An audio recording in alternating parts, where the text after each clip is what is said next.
Inaresto ng mga autoridad sa Davao City ang isang kapwa-akusado ni Apollo Kibuloy. Nahuli si Pauline Canada sa isang subdivision noong Huwebes ng hapon matapos siyang hainan ng warrant kaugnay ng trafficking. Siya rin ang number 6 most wanted sa Davao Region. Kamakailan lang ay inanunsyo ang pabuya na 10 milyon para sa pag-aresto kay Kibuloy. There is always a lot of possibility na maaring kung saang parte sila ng mundo. Pero sa aming nakikita sa ngayon, nandyan lang yan.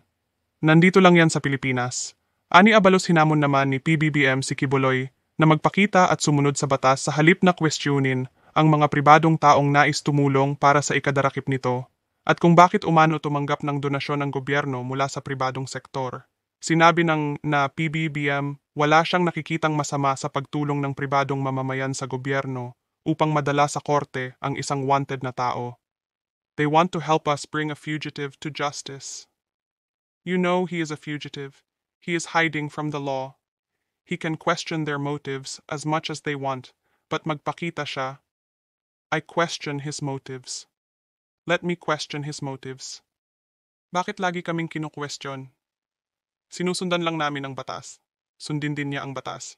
Yun lang, giit ni PBBM.